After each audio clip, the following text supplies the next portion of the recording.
The stupidest things to destroy my startup. There are some really dumb things that you can do that will destroy your startup. And I don't want you to make any of these mistakes. Based on my experience, making some really stupid mistakes as a startup CEO and working with other startup CEOs that made some really stupid mistakes too, I'll share with you the 10 mistakes you never want to make. And you'll definitely want to stick around for number 10 on my list because making this mistake is almost always fatal. I hope you like it. Hi, I'm Brett. On my channel, I help early stage startup CEOs like you raise money and grow your startup. So if this sounds like you, then hit the subscribe button and the bell so you get notified every time I release a new video. Let's get started with number 1 on my list. Number 1, hiring an executive that your board of directors recommends. I made this blunder and it almost killed us. We were in the middle of raising our Series B funding, and I was also recruiting a VP of sales. 2 of my board members recommended I interview Tommy because Tommy had worked with them at a previous startup and had done well, supposedly. When I met Tommy, I could feel that there was something off about him, yet I went ahead and I hired him anyways. Tommy was a complete disaster, and he quit in the middle of our fundraising, which raised a lot of questions amongst prospective investors. Now, there's nothing wrong with recommending somebody.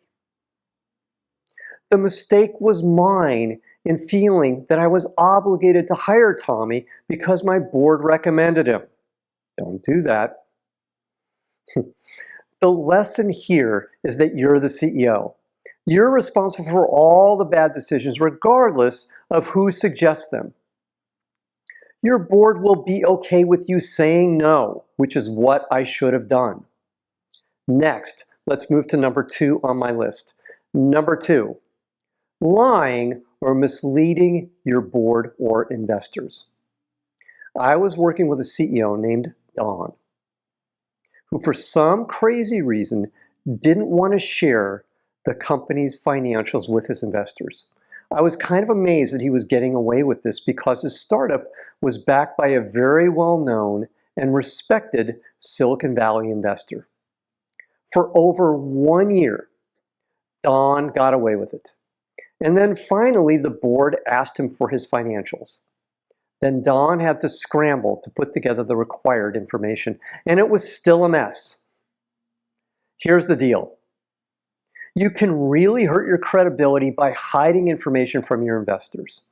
Instead, be transparent. Next, let's move to number 3 on the list.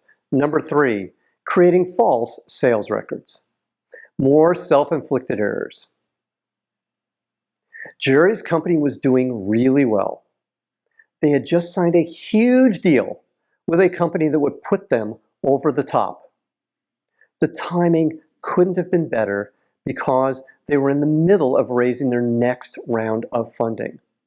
However, Jerry's company was behind its plan. The pressure on you as the CEO during these times is enormous.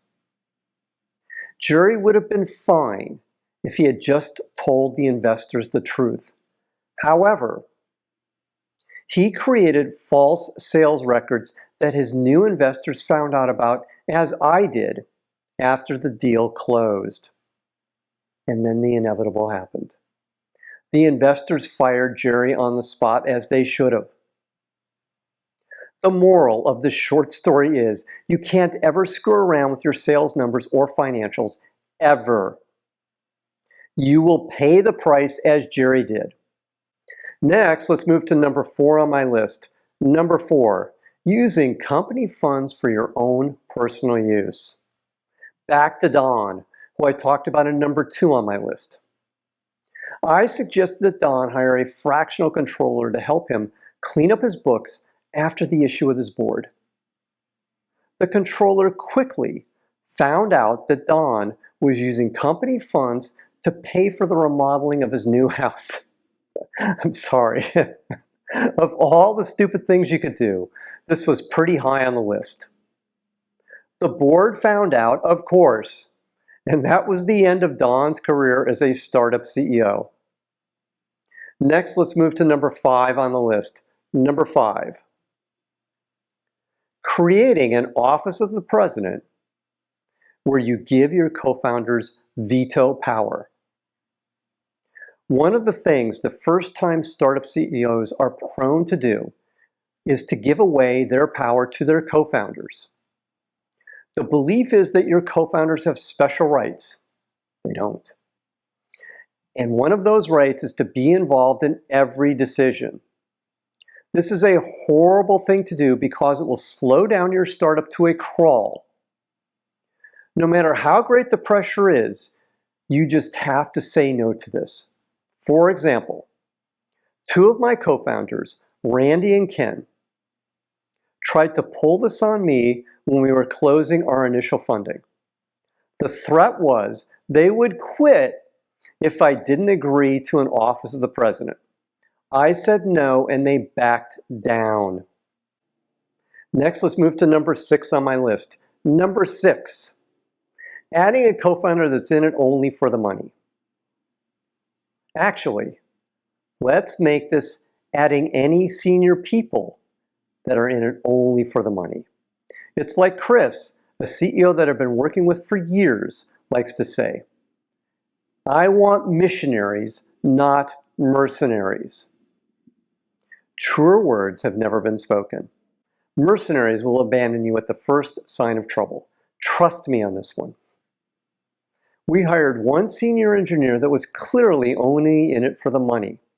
Then the inevitable happened. He quit with no notice. It was predictable. I should have known better. Next, let's move to number 7 on the list. Number 7, hiring someone that doesn't have integrity. Let's continue on the hiring vein of stupid mistakes you can make. There's a lot of pressure on you to hire at every stage of your startup. I guarantee you that you're going to run into a potential hire that seems really good, but you can tell they are lacking in integrity. No matter how big the pressure is to keep hiring, no matter how much you might believe somebody is really talented, you can't hire them if their integrity is in question. I can guarantee you that they will fail. Their lack of integrity will show up at the wrong time in the wrong ways.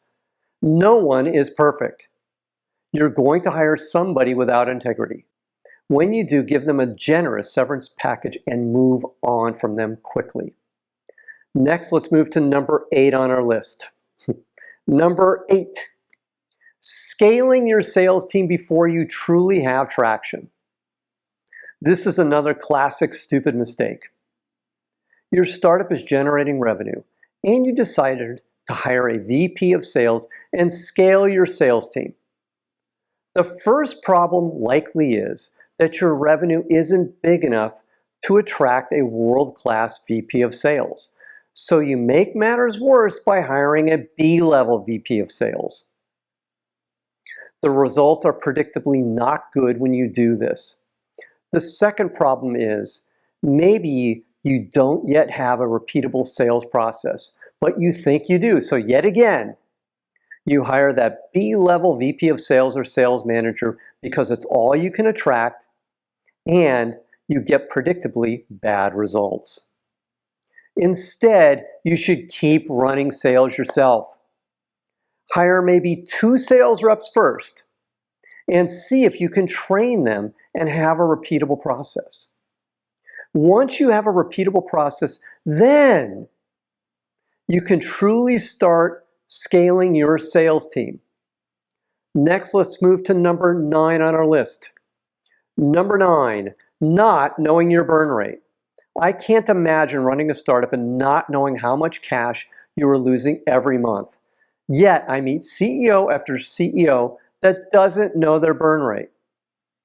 The best analogy I can give you is not knowing your burn rate is like flying a plane without any navigation equipment.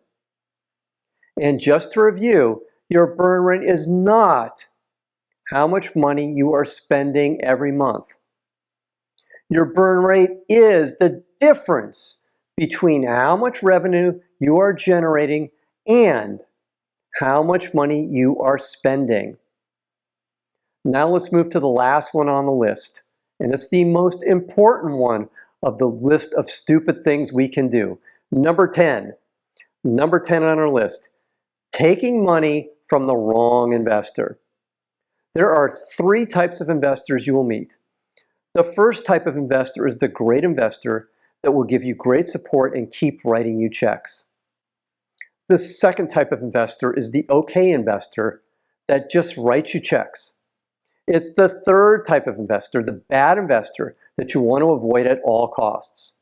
The bad investor is disruptive.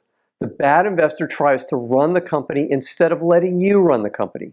Most importantly, the bad investor will pull their support for your company and potentially try blocking you from getting your funding. Bad terms, unexpected behavior, and a tranche are signs that you might be dealing with a bad investor. Now, if this content is resonating with you, then please hit the like button right now. One final thought, never give up, ever. You're going to make some stupid mistakes. Your job, obviously, is making as few of these as possible.